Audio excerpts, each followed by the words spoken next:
नमस्कार। प्रस्तुत है आज का चिंतन।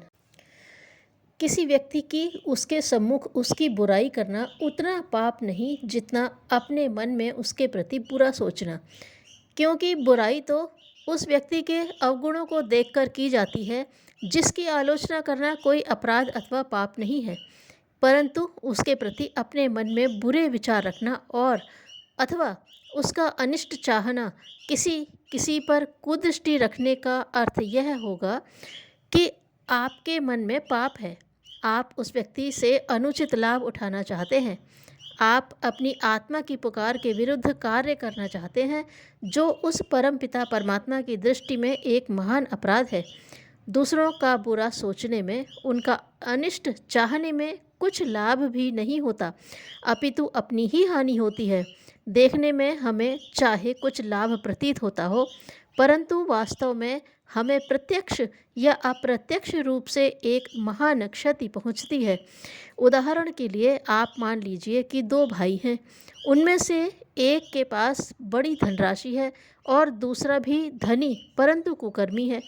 वह अपने भाई की धनराशि को देखकर मन ही मन कुढ़ता है, उसका अनिष्ट सोचता है।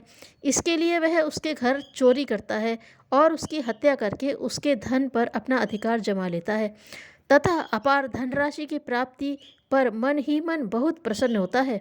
परंतु वास्तव में यदि देखा जाए तो वह अपने को घोर संकट में डाल देता है। सदैव उसका डर लगा रहता है। आत्मा धिक्कारती रहती है।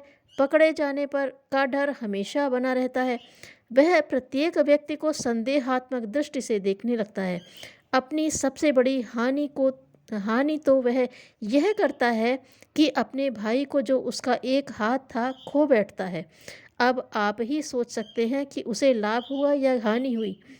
इसी प्रकार अनेक ऐसे ज्वलंत उदाहरण दिए जा सकते हैं जो इससे हानि होने की ही राम कहानी सुनाते हैं। किसी व्यक्ति के प्रति बुरी भावना रखने से अपनी ही हानि अधिक होती है। उस व्यक्ति को तो पता तक नहीं होता कि कोई उसके बारे में बुरे विचार रखता है। किसी के प्रति ईर्ष्या भाव हो तो स्वयं ईर्ष्या करने वाले का ही रक्त जलता है तथा मानसिकता विचारणा ही दूषित होती है।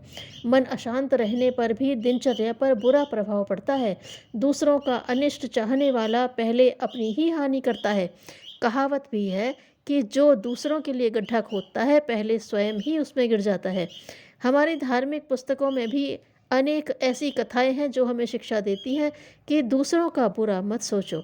महाभिमानी रावण सीता का अनिष्ट करने के पहले स्वयं ही नष्ट हो गया। पांडवों से द्वेष करने वाला दुर्योधन 5 गांव क्या, अपना सर्वस्व एवं स्वयं को भी खो बैठा। भगवान कृष्ण के प्रति कुविचार करने वाला कंस अधिक दिनों तक इस पृथ्वी पर न रह सका, क्योंकि उसका मन दूषित हो चुका था, जिसके कारण उसे कहीं भी शांति न मिलती थी, जो अंत में उसकी मृत्यु का कारण बनी। जब हम जानते हैं कि दूसरों से द्वेष करने पर, उनका बुरा सोचने पर एवं उनका अनिष्ट चाहने पर हमको महान क्षति पहुँचेगी, हमारी आत्मा दूषित हो जाएगी, हम ईश्वर की दृष्टि में अपराधी बन जाएंगे, हमें कहीं भी शांति न मिलेगी, तो फिर हम दूसरों के प्रति कुविचार क्यों रखें, किसी से द्वेष क्यों करें। और यदि हम यह सब जानते हुए भी दूसरों से द्वेष करते हैं, उनका अनिष्ट चाहते हैं, तो वह एक बड़ी मूर्खता की बात होगी। आग जहाँ रखी जाती है, पहले उस स्थान को गर्म करती और जलाती है। तेजाब यदि साधारण धातु के बर्तन में रखा गया है तो पहले उसे ही नष्ट करेगा। इसी प्रकार द्वेष और दुर्भाव, पाप और कुविचार जिसके मन में रहते हैं, पहले उसी का अनिष्ट करते हैं।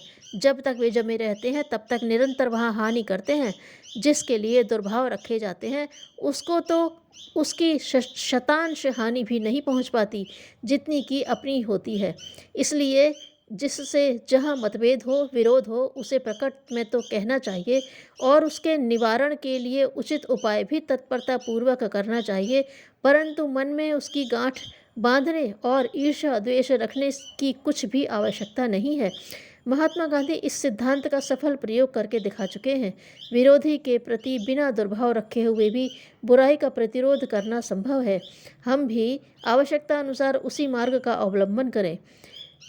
हमें चाहिए कि दूसरों के दुख को अपना दुख समझें, उनके अनिष्ट को अपना अनिष्ट माने, तभी यहाँ पर शांति का साम्राज्य हो सकेगा। हमें द्वेष भाव त्याग कर सभी के प्रति प्रेम भाव रखना होगा। स्वार्थ भाव त्याग कर परमार्थ भाव का सहारा लेना होगा, तभी सबका कल्याण हो सकेगा। श्री तुलसीदास जी कहते हैं, परहित बस जिनके मन माही, तिन कह जग दुर्लभ कछु नाही। सहयोग और प्रीति भोज से प्रेम भाव बढ़ता है। ये चिड़िया की चुन चुन सुन रहे हो आप? बुलबुल का बेबी है। जन्माष्टमी को मंदिर गए थे, वहीं पेड़ से टप टप टप 3 बच्चे गिरे थे। हम घर लेकर आए, 3 में से 2 तो मर गए, एक बचा है, इसका नाम रखा है राधा। धन्यवाद।